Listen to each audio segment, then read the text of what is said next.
Hey, Tay here, so welcome to the VR Tech channel. So in this video we're gonna discover the Pico Neo 3 Pro, a new standalone headset with surely a familiar look, but also a few surprises. Most of all showing us the way standalone headsets should be. Almost. Let's get into it. Alright, here we are. There are many things to like about this standalone headset. For sure, it really looks or resembles the Oculus Quest 2. If we put some tape on front of the Oculus Quest 2, we have pretty much the same result when it comes to design. It's what's inside and how this thing is built that really is an example of how a standalone headset should be in the new possibility that it actually brings to the market. It's not all perfect, of course, but for sure it feels like a pro version, like it gets in the name. I don't want this to be a comparison video with the Oculus Quest 2 because yes, they are very similar indeed aesthetically, but they actually run in two different complete ways, even if they have some stuff in common. So yeah, let's agree, the design is not the best thing over here. I think that they had a great design with the Pico Neo 2 that we reviewed last year, and for some reason now they went completely in the direction of copying, in a way, the Oculus Quest 2, without in a way. It actually looks like a copy. But there are many things that are actually getting better in this pro way, so to speak. First thing here is the comfort. Well, it comes out of the box already with the decent strap, not the bad strap that we had with the Oculus Quest 2. It's like the Elite strap. The only difference here is that the battery is actually on the back of the device. So this makes it already much better when it comes to balance on your head. It doesn't feel as heavy as the Oculus Quest 2. You would say so it's actually more comfortable, right? Well, not quite, because there are some little quirks over here. For example, the top strap is not really manageable and there are not many ways to adjust it. It's feedback that I already gave on the Pico Neo 2, and it seems they kept pretty much the same design over here. That is not really understandable.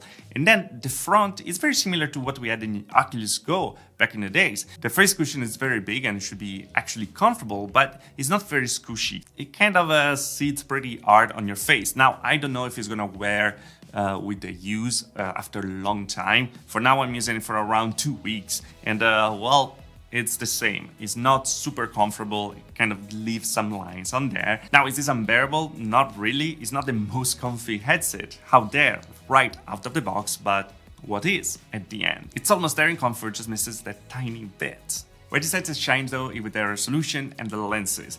I really love the lenses on the Pico Neo 2 last year, and well, here they're pretty much the same. They're very good, crisp, and with a 4K display in the back, it really shines when it comes to quality. Now this time we don't have an eye tracking over here, it's a different version. I have just the Pro version, but they're also gonna sell the one with the Tobii eye tracking like they did last year. Unfortunately though, for the IPD adjustment, they went in the same direction of the Oculus Quest 2, so they went for 3 different steps in the IPD range. Luckily though, the lenses are very good, so it doesn't create discomfort, but well, of course, I always like better when we have an actual IPD adjustment there. But yeah, the screen is an LCD display running at 72 or 90 Hz. It's bright and yeah, it's high resolution. But what's particular here? What's the best part that we said that is really the way an headset should be? Because well, standalone headsets are actually used for applications that actually run on the headset. These are an XR2 processor, the same of the Oculus Quest 2, for example, and run very well the application that we have. We don't have the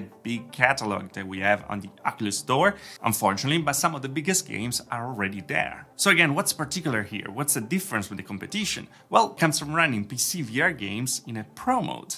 Let me explain. Well, with the Oculus Quest 2 we have two options, or we use AirLink to have wireless PC VR connection that works pretty well, but of course it has more compression and stuff and a bit more latency, or we can use the link cable. That's a bit better when it comes to quality, but at the same time it never reaches the potential of the actual screens. There's not the same quality that we see in other PC VR headsets. For example, it completely fall apart when you compare it with the Reverb G2, like we saw in our True Lenses comparison. Well, here things are a bit different, because the perk of this thing is it actually uses not a regular connection, but with the Pro model, it uses an actual DisplayPort cable connection. It doesn't come in the box, so it's going to be an accessory to buy, but that means that you're going to be able to use these screens, these lenses, as full resolution as they're meant to be, connecting them with the.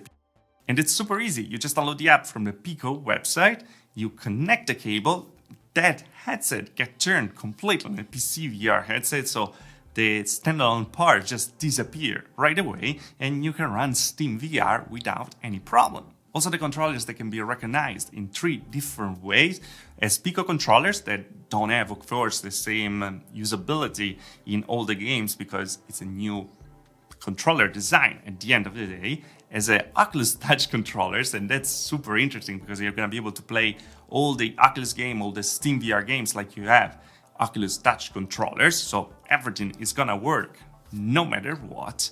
Or as a Vive controller that I don't really recommend it, but that's a third option if you need it for some reason. Because these new controllers, by the way, they're very similar to the ones on the Oculus Quest or on the Oculus Rift and stuff, but this is the way the standard VR controllers are becoming. What's the difference here though? At the same time, they're actually a bit longer. So if you have big hands like me, you're gonna be very comfortable with this controller design. Everything else though feels pretty familiar, so it's really easy to plug and play right away. Now, this thing about the DisplayPort connectivity is absolutely fantastic, and I love it, and I love the idea. Now, the execution, though, is kind of a different topic. That's why I put the almost also in the title. Because yes, connecting, starting a game, starting Steam VR is absolutely flawless, and I actually love it. The problem though, and I hope they're gonna be able to fix it, is the fact that everything feels very tiny when you are in VR. The sense of scale is kind of off when you use the DisplayPort connection. I had the same problem with the Xtal 8K, but the weird thing here is that when you're wireless, it's completely fine. When you have the cable, well, there you have the problem. It might be a bug, it might be something that can fix in the next version, but right now what I'm trying has this problem over here. And also the other limiting factor is, well, we don't have the widest FOV out there. It's around 90-95 degrees pretty much. So yeah, nothing crazy when compared to other PC VR headsets. It feels a bit tight, and there's also the fact that when running on DisplayPort runs just at 72 Hz, something that again I can't really understand why, because on Link, on a wireless connection or with the USB cable, actually runs at 90 Hz. I'm really curious to see it compare with the Link or with the proper PC VR headset like the HP Reverb G2. So if you want to see a true lenses video, because they take a lot time, let me know in the comment below if you're interested so we can manage to do it, and let me know which headset you would like to see it compared to. Why not? Talking about the other things though, the software is the same one we saw on the Pico Neo 2, as a Pico house, as a store and stuff. There's not many applications, so I can't really suggest it that much for just play games and stuff. The thing is, at least you don't have a Facebook account. Now, there's a Pico account. Pico got bought by TikTok, so well, there's always that conflict of interest, but right now the Pico account is by itself and it's not connected anyway with that social network, at least for a while. The tracking is good. I kind of said that this the magnetic tracking of the Pico Neo 2 to go to a more traditional camera-based inside-out tracking. But hey, it works well, so it's fine. You just create your boundaries area and you're in. It's very easy and straightforward. It's a great standalone headset. It runs very well. The resolution is very nice, and it runs on Android, and it feels a little more free than what is the software, for example, on the Oculus counterpart. But at the same time, it's more limited because there's not that much advancement like we saw on the other part, where there are bigger investments in VR, of course. Is this so far a good headset? Well, yes, absolutely. I feel like if they didn't went on the route of copying that much the Oculus headsets for design, it would be even in a higher and better level, because we have a personal character. Instead, right now, it kind of feels like just a copy. And I feel it's not portraying the real picture over here. Pico for sure is on the right route to make an amazing standalone headset. We have some stuff that we dreamed to have on the Oculus headsets from a while. And yeah, it's the way an headset should be. The problem is like the delivery is not perfect just yet, even here. Should go and buy it for $5.99? Well, it's not super easy, because to buy it you have anyway to contact directly Pico to have it send it to you. There's not really a regular store to do it. So right now it's more for developers and stuff still, but it has the particular thing that to be an XR2 driven VR headset is the cheapest out there to actually develop on, because the Oculus Quest 2 for developers is $9.99. Here, with much less in money, you get even much more when it comes to hardware and stuff. Now, the software is not the same, of course, but that really depends on the developers if they're gonna bring new games to the Pico platform as well. It has a great investment in China, by the way. So if that arrives also on the West as a consumer headset, we're really gonna have a great competition. Right now though, it's a great headset. If you're a developer, you should actually consider it. For anyone else, well, I can't really feel like saying, hey, go buy it, because there are not many games, and yeah, there's still things that you have to work on. But so far is all. I really love how this brand is evolving. It started from very basic headsets, and now they have a great headset that stands by itself as a great example and something actually to copy. But anyway, with all this said, what do you think about it? Are you excited about this competition? Do you think that just Pico Neo, I don't want to hear from it? Or are you excited as I am? Because at the end, competition is competition and we need it, because with just one brand, we're not going anywhere, guys.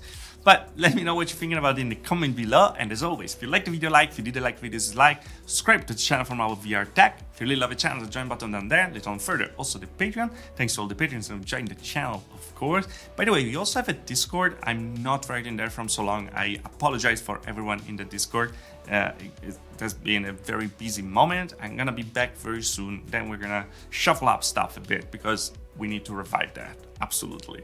But oh, there's also the giveaway down in the description below for the Oculus Quest 2, so check it out. Right, talking about the competitor, but yeah, I'm talking too much. Again, like, dislike, subscribe. See you guys next video. Thanks for watching.